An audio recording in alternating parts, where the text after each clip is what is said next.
Saviez-vous que sous les pavés de Rome se trouvent les archives secrètes du Vatican ? 85 km d'étagères, des dizaines de milliers de documents classifiés. Seuls 10% sont accessibles au public.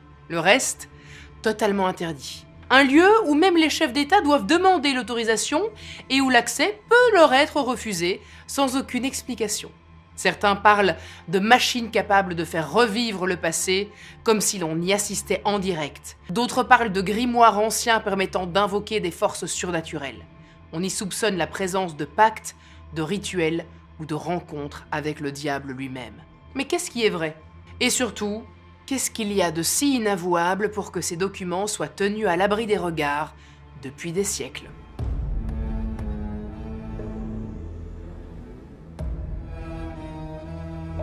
En 897, l'Église catholique organise l'un des procès les plus absurdes de l'histoire. Le pape Étienne VI fait exhumer son prédécesseur Formose pour le juger post-mortem dans ce qu'on appelle aujourd'hui le concile cadavérique. Oui, vous avez bien entendu, on a jugé un mort et on l'a même déterré. Les actes du procès ont été brûlés par le pape Jean IX. Donc son déroulement exact n'est pas connu avec certitude, mais plusieurs éléments ont permis une reconstitution. Le pape Formose, enfin son cadavre en décomposition, est accusé d'avoir accédé illégalement à la papauté. Le corps est placé sur un trône vêtu des habits pontificaux et est interrogé. Comme il est compliqué d'interroger un cadavre, comme vous vous en doutez, un diacre est chargé de répondre à sa place. Il est déclaré coupable, ses doigts sont sectionnés, puis son corps est jeté dans le Tibre. Ça vous paraît surréaliste ? C'est pourtant bien réel, et tout ça a été orchestré par l'Église elle-même. Du coup, quand on sait ce que l'Église a déjà pu faire comme move un petit peu bizarre, on se demande vraiment ce que le Vatican a d'autre à cacher pour l'enfermer dans une bibliothèque aussi gigantesque que secrète. Totalement indépendant depuis 1929, le Vatican est le plus petit État du monde avec une surface équivalente à environ la moitié du bois de Boulogne à Paris. On y vient du monde entier pour admirer la chapelle Sixtine, la Pietà de Michel-Ange, les couloirs dorés des musées et ses jardins. Il attire plus de 5 millions de visiteurs chaque année, ce qui en fait l'un des lieux les plus visités d'Europe, derrière le Sacré-Cœur, le Louvre ou encore Notre-Dame de Paris, avant l'incendie de 2019. Mais au-delà du site en lui-même, ce qui fascine ses visiteurs, ce sont les secrets qu'il referme. Parce qu'au cœur de cet ensemble religieux et historique se trouve une immense bibliothèque verrouillée. On y trouve plus de 50 000 ouvrages, des manuscrits rares, des lettres royales, des rapports confidentiels et surtout des salles entières qui sont inaccessibles au public. C'est donc l'un des plus grands dépôts d'archives d'Europe, mais le moins documenté en raison de ses limites d'accès. Aujourd'hui, on estime qu'environ 10 à 15% des archives ont été rendues accessibles aux chercheurs. Autant dire que c'est la partie émergée de l'iceberg. Le reste, soit plus de 80 km de documents, reste totalement hors de portée. Et forcément, quand on verrouille autant de mémoire, des théories finissent par se construire. Parmi ces spéculations, naît l'un des mythes les plus fascinants, le chronoviseur. Dans les années 1950, Pellegrino Ernetti, un musicologue, moine et exorciste italien, déclare avoir participé à la construction d'un appareil révolutionnaire, une machine capable de capter des événements du passé. Selon lui, tout ce qui se produit dans le monde laisserait une sorte de trace, une empreinte énergétique, qui continuerait d'exister dans l'espace un peu comme un écho. Le chronoviseur serait un appareil capable de capter ces sortes d'échos du passé, puis de les transformer en images et en sons, comme un téléviseur qui capterait une chaîne. Sauf qu'ici, ce serait une scène réelle et historique. La machine aurait été développée en secret avec l'aide de plusieurs scientifiques, dont le physicien Enrico Fermi, détenteur du prix Nobel de 1938, et le célèbre ingénieur Werner von Braun, un ancien nazi devenu figure emblématique de la NASA. Et grâce à cette installation, Pellegrino Ernetti aurait pu assister à une représentation intégrale de la tragédie de Thieste de Sénèque, un discours de Napoléon et même à la crucifixion du Christ. Et tout ça dans les moindres détails. Sauf que cette invention, elle ne plaît pas à tout le monde, et surtout pas à l'Église, qui voit d'un très mauvais œil cette prétendue machine capable de confirmer les fondements historiques et les grands événements qui ont construit l'histoire telle qu'on la connaît aujourd'hui, ou de les contredire. Dans le deuxième cas, elle pourrait potentiellement révéler des vérités gênantes ou des histoires créées de toutes pièces à des fins politiques ou religieuses. Alors, pour éviter ça, Pellegrino Ernetti aurait été contraint au silence par les autorités ecclésiastiques. Le chronoviseur aurait été démonté et conservé dans les archives secrètes du Vatican, puisque jugé trop dangereux pour l'humanité.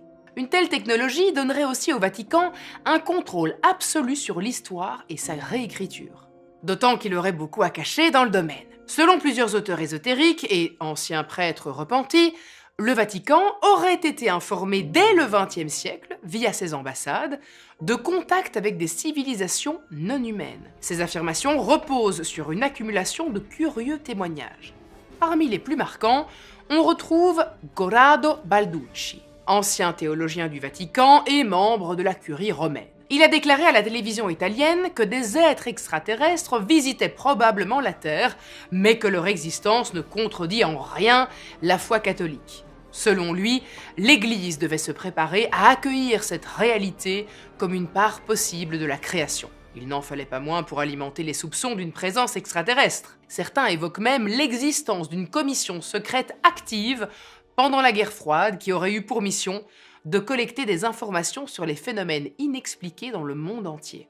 Certains prêtres repentis avancent que le Vatican détiendrait des archives confidentielles concernant des technologies inconnues, des objets récupérés, voire des messages jugés non humains. Mais alors, pourquoi impliquer le Vatican ?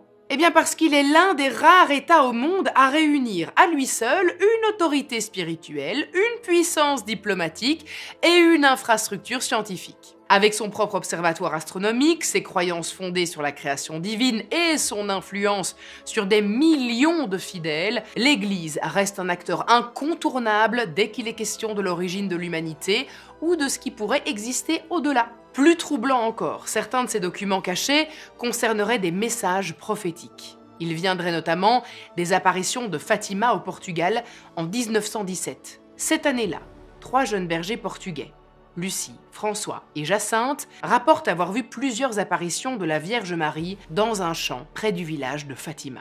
Ces apparitions se répètent sur plusieurs mois et l'un des messages reçus aurait été divisé en 3 secrets que les enfants ont confiés à l'Église. Le premier secret était une vision de l'enfer, censé rappeler la nécessité de la prière et de la conversion. Le deuxième secret annonçait la Seconde Guerre mondiale et appelait l'aide de Marie pour protéger la Russie et l'éloigner du communisme. Le troisième secret, quant à lui, a été caché par le Vatican pendant plus de 80 ans. Il n'a été rendu public qu'en 2000 par le pape Jean-Paul II, puisque ce dernier aurait directement été concerné par cette révélation.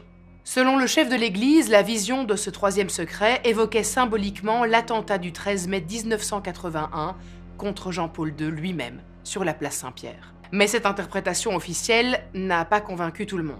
Certains chercheurs et journalistes soupçonnent le Vatican d'avoir volontairement occulté certains passages plus sensibles, et en particulier celui qui annoncerait la date précise, ou au moins les signes précurseurs de la fin du monde. Le père Malachi Martin, un ancien jésuite ayant travaillé au sein même du Vatican, raconte avoir lu le véritable troisième secret. Il évoque un effondrement intérieur de l'Église provoqué par ses propres responsables. Selon lui, la Vierge Marie aurait prédit un abandon progressif et généralisé de la foi. Des cardinaux, des évêques, voire des papes ne croiraient bientôt plus vraiment en ce qu'ils prêchent. Le monde n'aurait alors plus de repères et la population serait livrée à elle-même avant de sombrer dans le chaos. Un autre prêtre, Paul Kramer, lui aussi fervent défenseur de cette hypothèse, estime que le Vatican n'a révélé qu'une petite partie du message de Fatima pour éviter la panique. Même Padre Pio, un moine italien connu pour ses visions, aurait eu connaissance du véritable secret. Bien qu'il ne se soit jamais exprimé publiquement sur le sujet, certains témoignages rapportent qu'il l'aurait qualifié de terrifiant. Dans ses rares confidences, il aurait laissé entendre que l'humanité allait devoir affronter une épreuve brutale accompagnée de la destruction de plusieurs grandes villes, consumées par le feu ou rongées par la décadence et les dérives de l'homme. De manière générale, tous ceux qui ont eu accès à ce troisième secret évoquent la même idée. Il annoncerait un effondrement du monde que le Vatican aurait préféré garder sous silence. Mais cette obsession du silence ne concernerait pas seulement les messages prophétiques. Car selon certains, le Vatican posséderait aussi une collection d'artefacts dangereux, dont des grimoires occultes capables d'invoquer des puissances surnaturelles. Parmi eux, la petite clé de Salomon, un ensemble d'œuvres censées transmettre le savoir magique du roi d'Israël. La légende raconte que Salomon aurait scellé ses savoirs dans un grimoire, réservé à seulement quelques initiés. Ces œuvres décrivent dans un langage codé des rituels d'invocation, des cercles de protection et des formules magiques permettant d'entrer en contact avec des entités invisibles, y compris des esprits et des démons capables d'influencer la matière, la pensée ou même la destinée humaine. L'un des traités les plus célèbres de cette collection s'appelle la Goétia.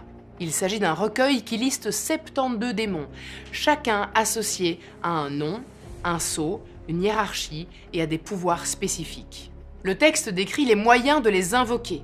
C'est l'une des œuvres les plus puissantes et les plus dangereuses jamais rédigées. Mais ce n'est pas le plus inquiétant.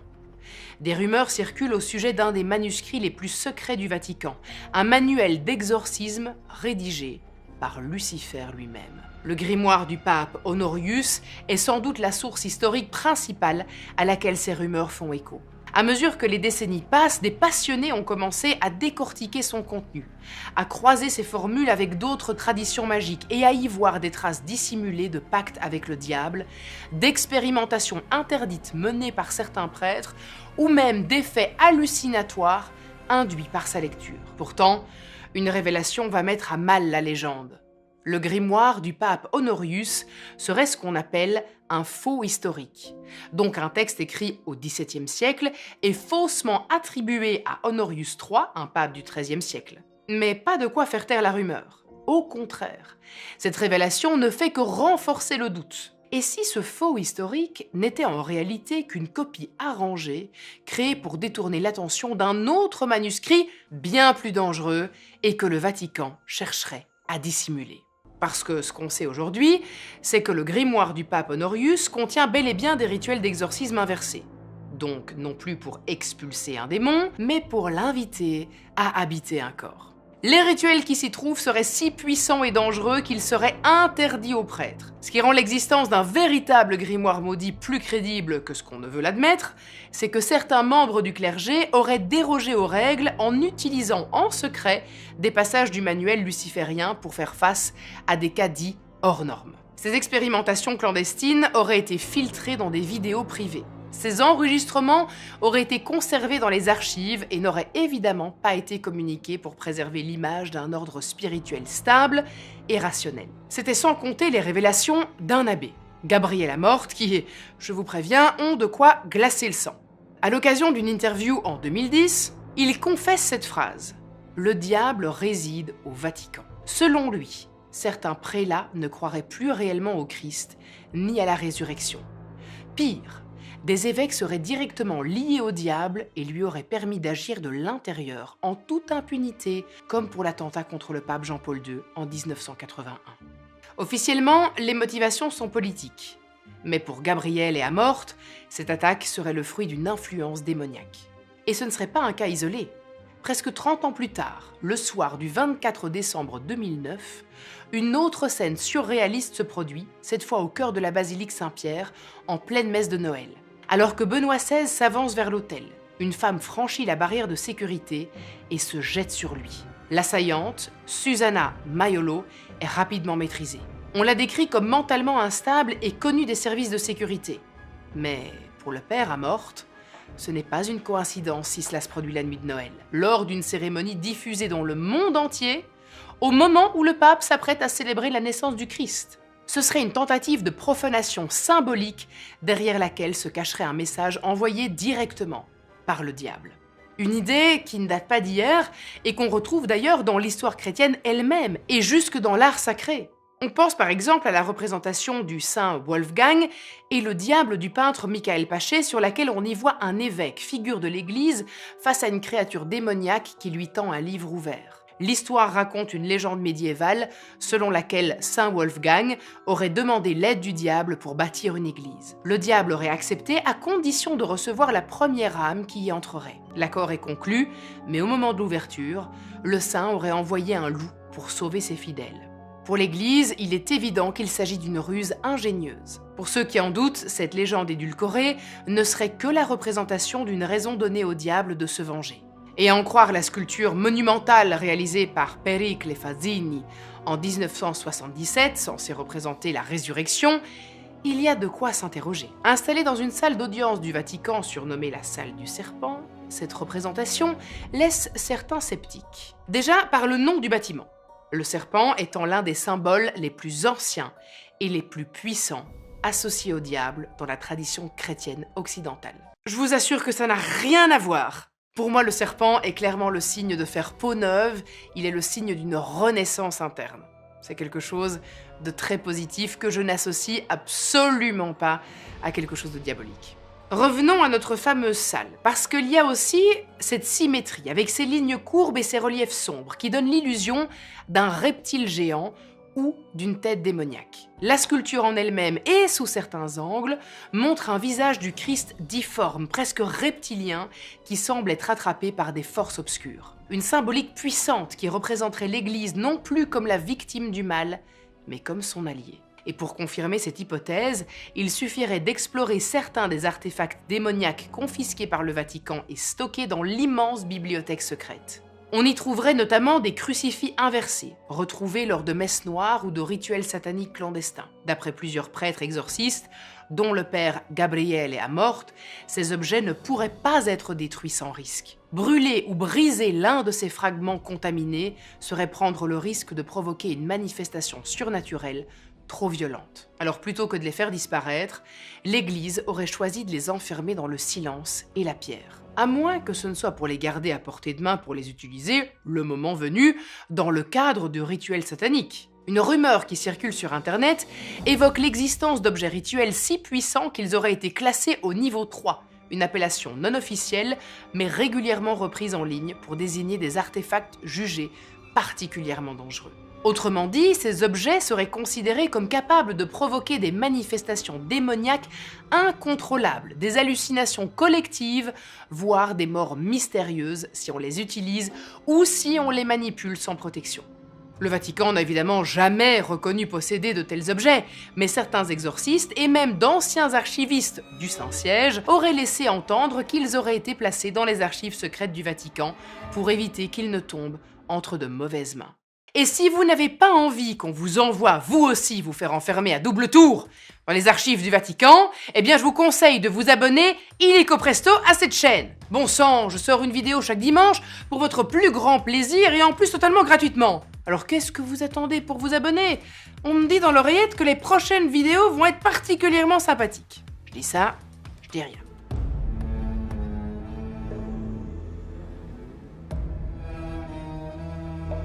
Revenons-en à nos moutons. Ce qu'on sait, malgré tous les éléments tenus secrets ou écartés du regard public, c'est que certains documents ont bel et bien existé. Même si leur existence est avérée, certains restent pourtant exclus du discours officiel de l'Église. C'est le cas de plusieurs écrits anciens qui racontent une autre version de la vie de Jésus, bien différente de celle transmise par les évangiles du Nouveau Testament.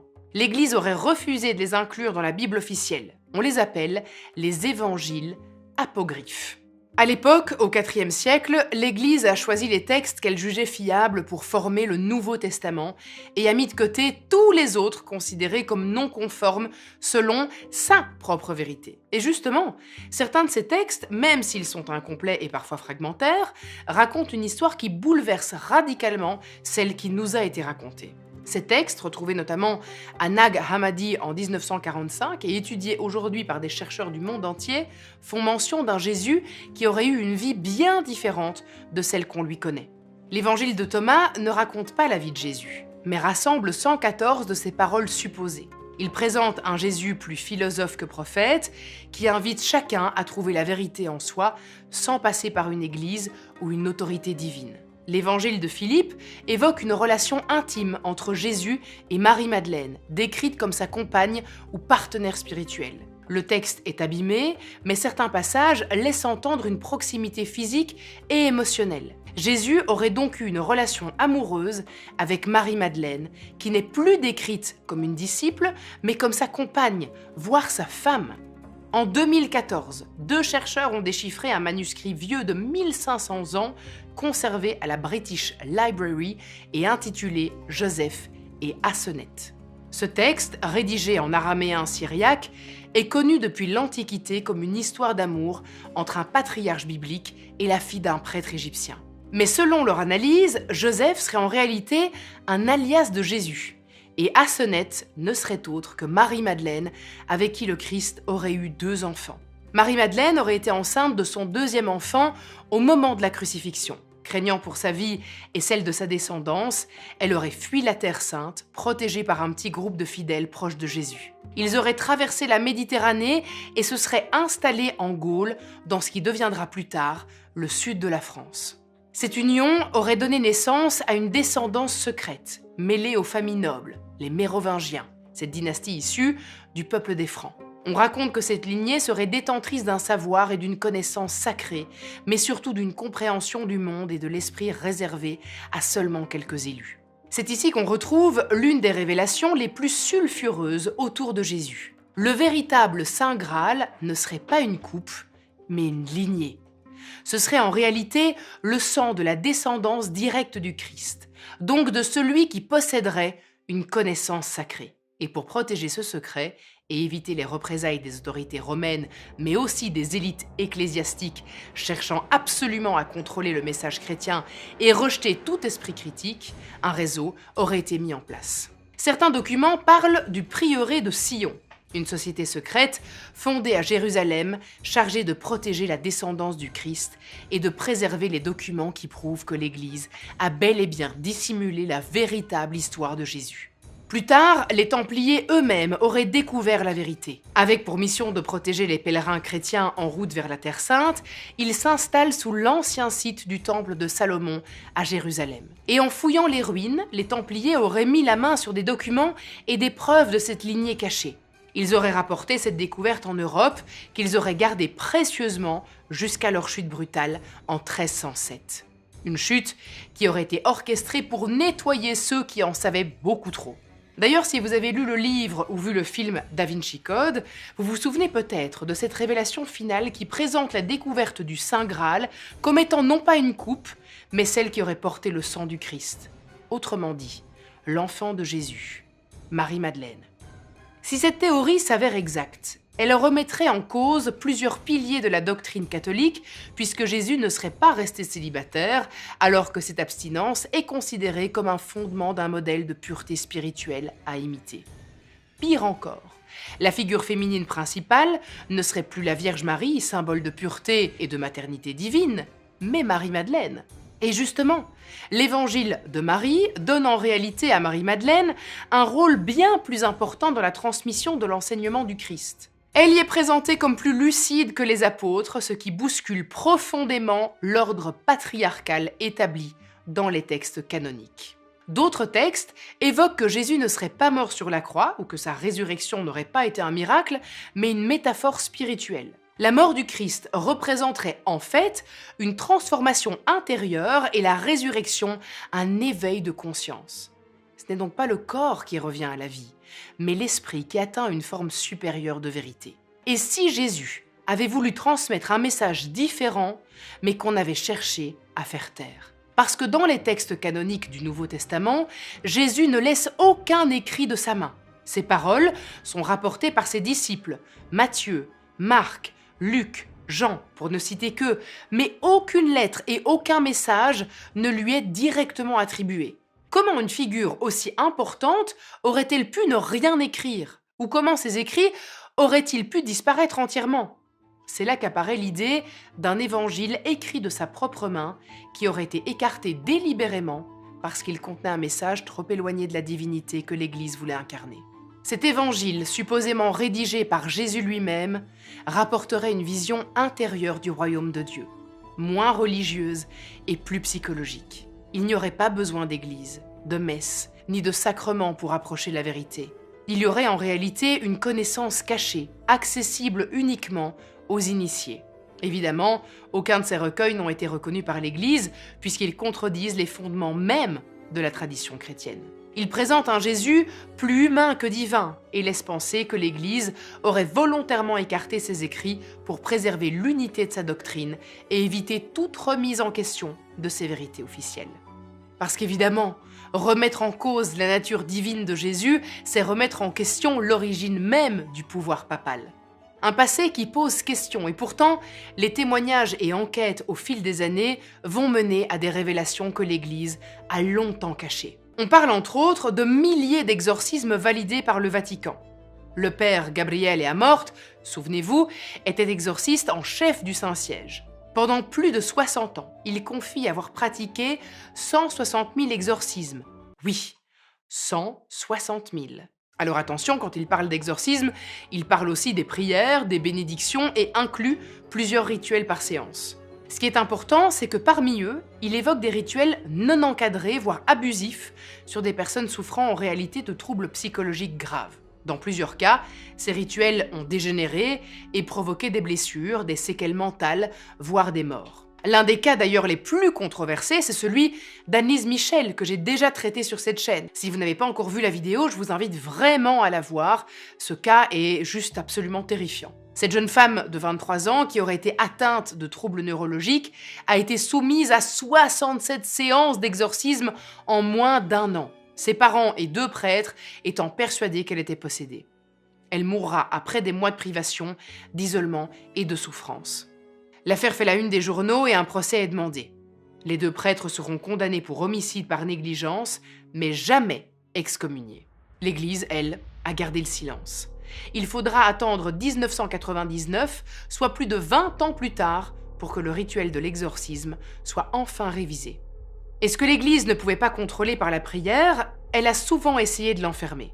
Jusque dans les années 60-70, de jeunes femmes enceintes hors mariage, ou jugées dépravées après avoir été victimes d'abus et accusées de les avoir provoquées, sont enfermées de force dans des couvents comme celui de la Madeleine. Sous forme de blanchisserie, les femmes y travaillaient sans être payées pour laver les vêtements d'hôpitaux et d'hôtels de la haute société. Elles sont isolées du monde extérieur, subissent des punitions humiliantes et n'ont aucun droit à la liberté. Des milliers de femmes disparaissent des registres officiels, parfois séparées de leurs enfants, placées ou vendues à l'insu des familles. D'ailleurs, si vous n'avez pas vu ce film, qui est un véritable chef-d'œuvre, je vous invite à regarder The Magdalene Sisters, parce qu'il traite justement de cet endroit absolument abominable. Et ce contrôle ne s'exerçait pas uniquement sur les femmes.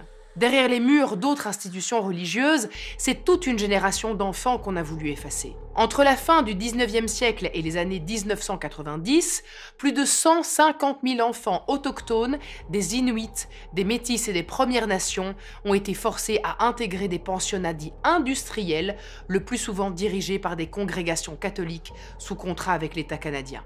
L'objectif était clair: effacer la culture autochtone, la langue, la religion et les traditions.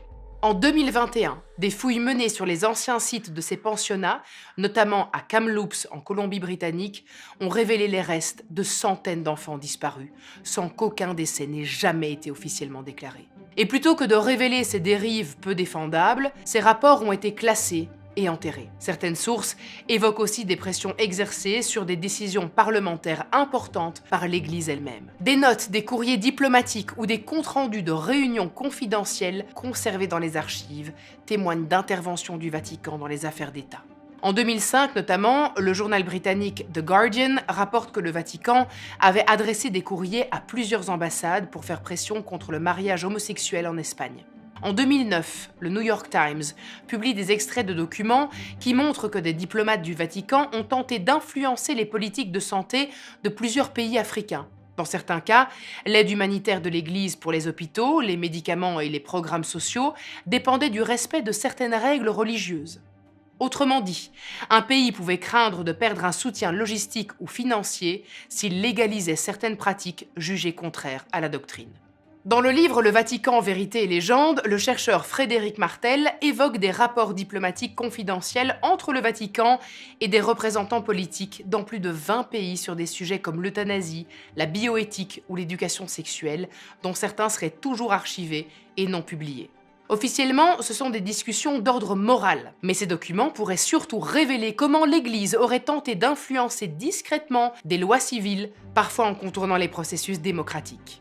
Une forme d'ingérence motivée non par la foi, mais par une stratégie de pouvoir. John Cornwell, historien britannique et auteur du livre Le Pape et Hitler, Frédéric Martel, mais aussi 2 économistes spécialisés en sciences sociales et politiques publiques, Tristan Bassi et Imran Rasool, dénoncent l'influence directe du Vatican dans les débats politiques. Ils citent par exemple des tentatives de faire échouer la légalisation de l'avortement en Italie dans les années 1970, en Irlande jusqu'en 2019, ou encore dans certains pays d'Amérique latine et d'Afrique. Le Vatican aurait aussi tenté d'influencer les décisions concernant le mariage pour tous, les droits LGBTQ+, les lois liées à la procréation médicalement assistée ou encore à l'euthanasie, toutes perçues, vous l'aurez compris, comme contraires à la doctrine catholique. Dans certains cas, le Vatican aurait menacé de rompre ses relations diplomatiques, de retirer ses représentants officiels ou de mobiliser ses évêques pour faire pression sur les gouvernements. En mai 2012, Paolo Gabriele, le majordome personnel du pape, est arrêté pour avoir volé des documents confidentiels dans les appartements privés de Benoît XVI. Il les aurait confiés au journaliste italien Gianluigi Nuzzi, qui publie un livre intitulé Sa Sainteté, les papiers secrets de Benoît XVI. Ce scandale connu sous le nom de l'affaire des fuites au Vatican fait l'effet d'une bombe. On y apprend d'abord qu'il existe un climat de tension chronique au sein de la curie romaine, l'équivalent du gouvernement du Vatican. Une sorte de coulisse du pouvoir où cardinaux, évêques et responsables d'instances vaticanes s'affrontent pour défendre leurs intérêts ou simplement leur place. Côté finances, les fuites dévoilent des cas de favoritisme dans l'attribution de contrats, des détournements présumés de fonds et des pratiques peu compatibles avec la doctrine chrétienne. Mais ce qui choque le plus, c'est l'existence présumée d'un réseau d'évêques homosexuels dont certains documents attestent qu'ils ont été délibérément surveillés ou fichés, puis placés sous pression par d'autres membres de la curie. Ils auraient subi des menaces de révélation publique de leur orientation sexuelle pour obtenir leur silence ou leur coopération dans certains dossiers sensibles. Certains auraient ainsi été contraints de se taire face à des détournements de fonds ou à ne pas dénoncer des abus sur des enfants couverts par leur hiérarchie. Dans plusieurs cas, les personnes accusées ont simplement été déplacées d'une paroisse à une autre, sans faire l'objet de sanctions ou sans être dénoncées. Et tout ça est bien documenté. En 2018, l'affaire Theodore McCarrick a révélé l'ampleur du problème. Ce cardinal américain, accusé d'agissements répétés sur des mineurs et des séminaristes, a été officiellement sanctionné par le Vatican. Mais bien trop tard. Des documents ont montré que le Saint-Siège avait été alerté dès le début des années 2000, et pourtant, pendant près de 20 ans, aucune mesure officielle n'a été prise. Malheureusement, Theodore McCarrick n'est qu'un nom parmi d'autres. En France, un rapport de la Commission indépendante des abus dans l'Église, et publié en 2021, révèle que plus de 3000 membres de l'Église auraient été impliqués dans des faits similaires depuis les années 1950. À peine un an après ces révélations, en février 2013, le pape Benoît XVI annonce sa démission. Un geste presque inédit dans l'histoire de l'Église. Officiellement, il évoque la fatigue et le poids de l'âge. Mais pour beaucoup, les révélations des VaticaLeaks ont accéléré sa chute. Paolo Gabriele est condamné en octobre 2012 à 18 mois de prison. Il sera détenu dans une cellule du Vatican, puis gracié par Benoît XVI à Noël en décembre 2012. Malgré tous les mystères qui l'entourent, une infime partie des archives a été ouverte entre 1998, 2003 et 2020 et ont permis aux chercheurs d'accéder à des fragments bien précis, très contrôlés évidemment, mais d'une valeur historique inestimable. Par exemple, les lettres de Galilée. Alors je le rappelle, Galilée défendait l'idée que la Terre tournait autour du Soleil. Mais à l'époque, cette théorie allait à l'encontre de la doctrine officielle de l'Église, qui affirmait, elle, que la Terre était immobile, placée au centre de l'univers, comme le décrit la Bible. Résultat, Galilée est convoqué, jugé, condamné à la prison à vie et forcé d'abandonner publiquement ses convictions scientifiques. Dans les archives, on trouve encore les correspondances liées à ce procès et les aveux extorqués. Pendant 350 ans, l'Église a maintenu cette condamnation sans jamais la remettre en cause. Elle a enfermé une vérité scientifique dans ses propres archives, simplement parce qu'elle contredisait sa vision du monde. Et puis, il y a des lettres plus récentes et surtout beaucoup plus sensibles. Parmi elles, une correspondance encore partiellement classifiée entre Adolf Hitler et le Vatican. Car oui, le Saint-Siège a bel et bien entretenu des liens avec le Troisième Reich. En 1933, quelques mois après l'arrivée d'Hitler au pouvoir, le Vatican signe un accord officiel avec l'Allemagne nazie, qui porte le nom de Concordat du Reich. Cet accord garantit à l'Église catholique la liberté de culte et la protection de ses institutions, mais en échange, elle s'engage à ne plus s'opposer au régime. Donc pendant que les droits de l'Église étaient préservés, les droits de l'homme, eux, étaient bafoués. Et puis, il y a les actes de procès liés à l'Inquisition. Des pages entières sont consacrées à ceux qu'on appelait les hérétiques. Ils étaient scientifiques et penseurs, mais surtout ceux qui osaient contredire la doctrine officielle. Dans les archives, on retrouve les transcriptions d'interrogatoires, parfois sous la violence, remplies de confessions arrachées et de jugements rédigés dans un langage implacable. Des documents précieux qui renforcent l'image d'une Église qui impose sa propre vérité comme étant la seule admissible. Et ce pouvoir ne s'arrêtait pas au mur des tribunaux religieux. Les dossiers sur les excommunications célèbres en sont un autre exemple. Martin Luther, Henri VIII ou encore Savonarola, tous ont été exclus de l'Église, non seulement pour leurs convictions, mais parce qu'ils remettaient en cause l'autorité de Rome. Alors voilà, officiellement, il n'y a rien à voir, juste des papiers, des lettres anciennes, des rapports oubliés. Pourtant, plus on s'approche de ces murs, plus on comprend que ce n'est pas ce qui a été conservé qui dérange, mais ce qui ne peut pas être vu. Ce que l'on classe, ce que l'on enferme, ce que l'on nomme privé, finit toujours par dessiner une autre histoire. Pas celle qu'on raconte dans les églises, mais celle qu'on évite d'écrire. Car les archives ne sont pas là pour cacher le passé. Elles sont là pour contrôler ce qu'on est autorisé à appeler la vérité. Et si vous pensez que le Vatican est le seul à cacher des secrets millénaires, je vous invite à découvrir l'énigme des statues de l'île de Pâques dans cette vidéo.